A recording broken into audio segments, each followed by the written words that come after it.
Chief executive एक सूबे के वो कह रहे हैं लानतें भेजें, ये लफ्ज़ खैर टीवी पे भी नहीं चलना चाहिए था, लेकिन अब क्या करें, सियासतदान इस किस्म के अल्फाज का चुनाव करते हैं और साथ ही साथ कहते हैं बटन मैं दबाऊंगा फिर पता चलेगा।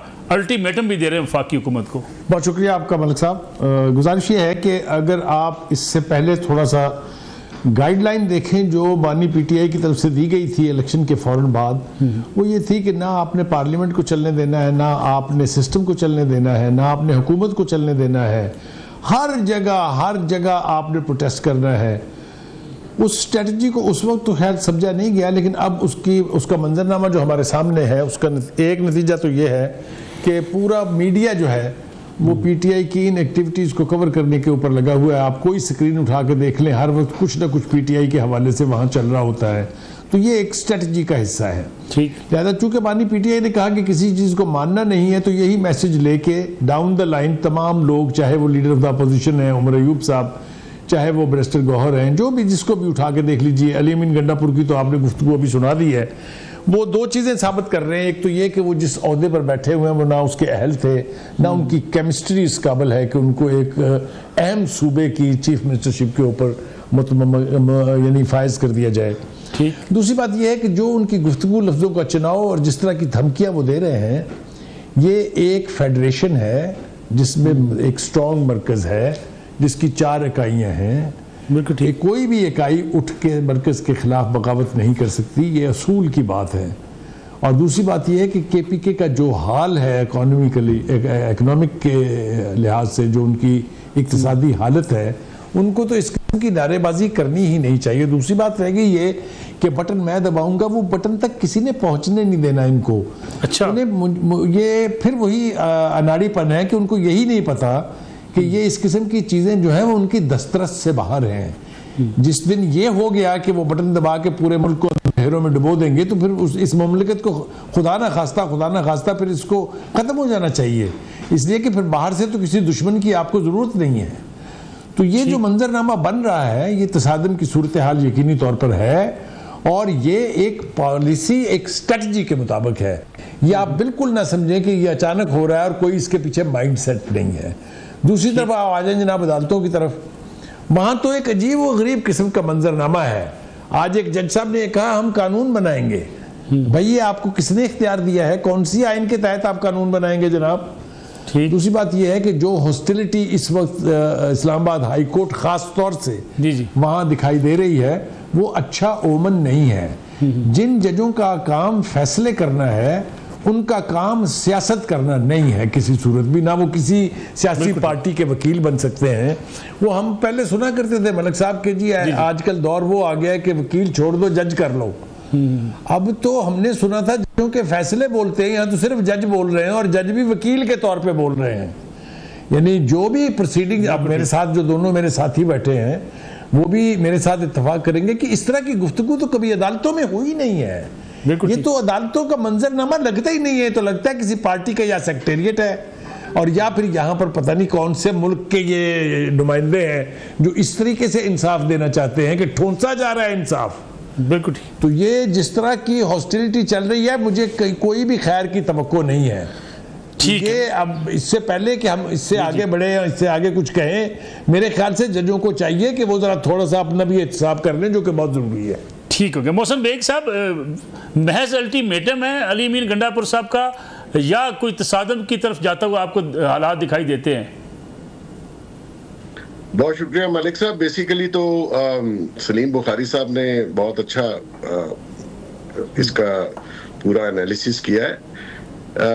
एक्चुअली पाकिस्तान का अलमिया ये है कि उर्दों की इतनी बेतौकीरी हो गई, ऐसे लोग ऐसी बड़ी बड़ी चेयर्स पे बैठ गए जो डिजर्व नहीं करते थे, और ये सिस्टम को जैसे उन्होंने कहा कि मैं ये करूंगा वो करूंगा, मैं काफी दिनों से ये उनके मनसब के मुताबिक नहीं है कि वो ऐसी नॉन सीरियस गुफ्तगू करे।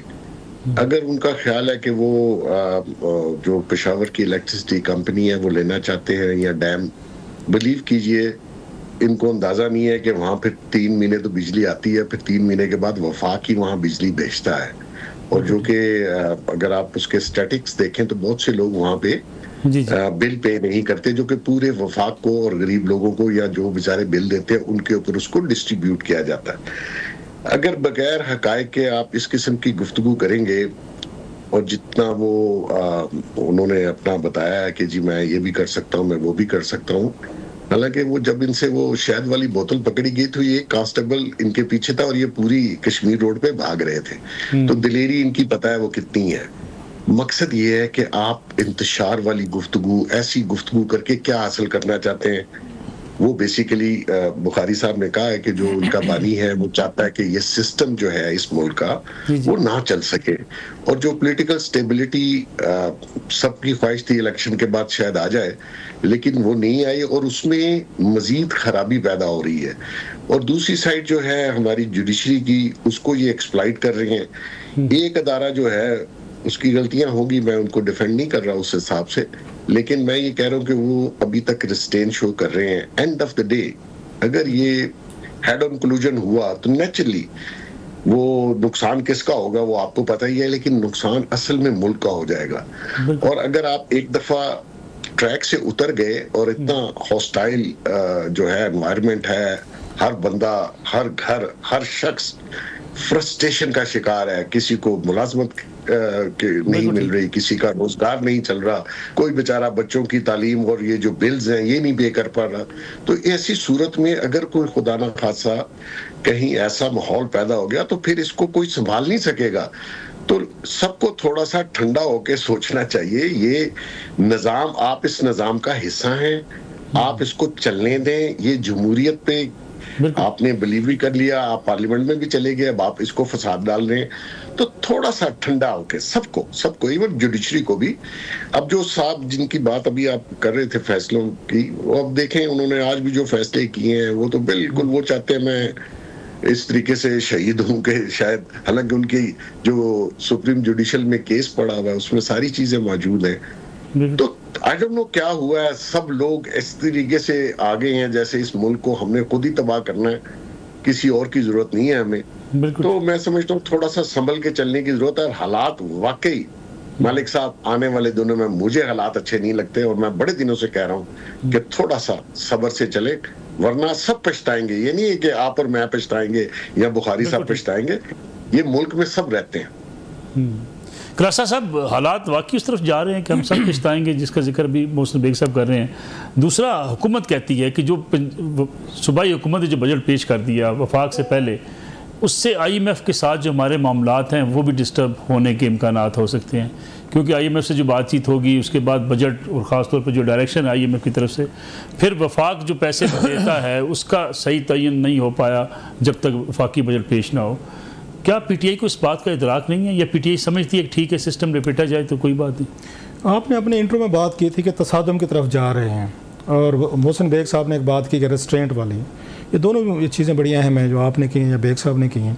एक तो यह कि आप कह रहे हैं कि जा रहे हैं, मेरा ख्याल है जा चुके हैं। अच्छा, अभी फर्दर मतलब इससे ज़्यादा क्या होने को, खुदा ना खासा आर्म्ड कन्फ्लिक्ट तो नहीं होनी कि कोई जंग तो नहीं लड़ी जानी, या कोई आप पे जैसे इन्होंने 25 ये मई को वो लेकर आए थे, लोग लेकर आए थे, अगरचे धमकियाँ वगैरह वो दे रहे हैं वहाँ पे गंडापुर साहब जो हैं। सो मेरा तो ये ख्याल है इससे बड़ा तसादुम क्या हो सकता है। मैं आपको 2-3 मिसालें दूँ।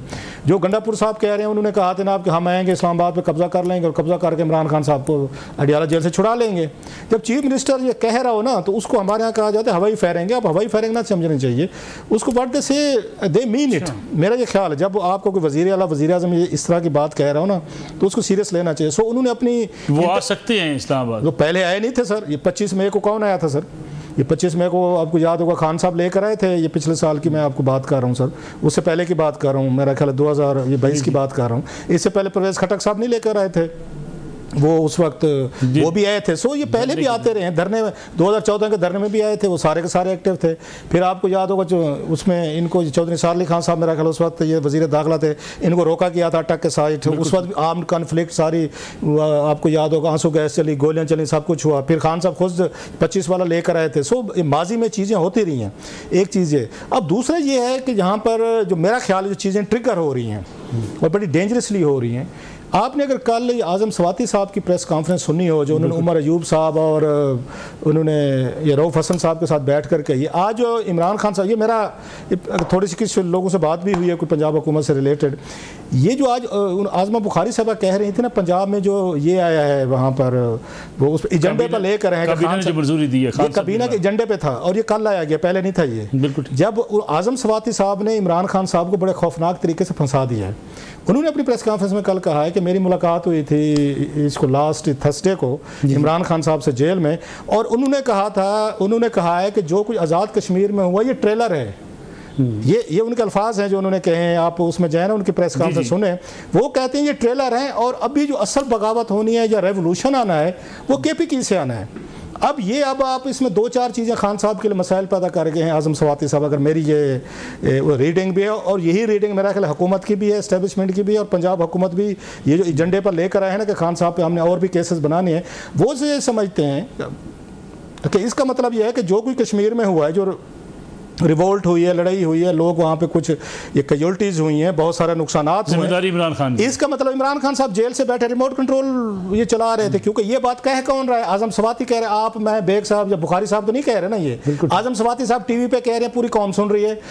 सो उन्होंने अपने उसमें जोश खिताबत में इमरान खान साहब को फंसा दिया है। कल को ये केस बनते हैं अगर कि खान साहब आपका तो ये पार्टी लेफ्टिनेंट ये कह रहे हैं कि आपने बैठ के कश्मीर में जो कुछ हुआ है आप तो कह रहे ट्रेलर, मतलब आपने करवाया है, आगे आप कह रहे हैं KPK से होगा, ये उनके अल्फाज हम KPK से करेंगे। उसके बाद क्या हुआ सर, 2-4 चीज़ें हुई जो अनलीश हुई हैं। ऑलरेडी भी ये प्रॉब्लम हो रहे थे, रेस्ट्रेंट की जो बात हमारे दोस्त ने की है, बेग साहब ने, रेस्ट्रेंट अब नहीं रही मेरा ख्याल है। उन्होंने कल क्या किया, फौरी तौर पर जो ही प्रेस कॉन्फ्रेंस चीज़, उन्होंने रात को जाके इनका सेक्रेटेरिएट गिरा दिया। अच्छा, वो चेक करना चाह रहे थे कि कितने लोग हैं जी बह रहेंगे, मेरा तो नहीं ख्याल है कोई बंदा बह रहा हो।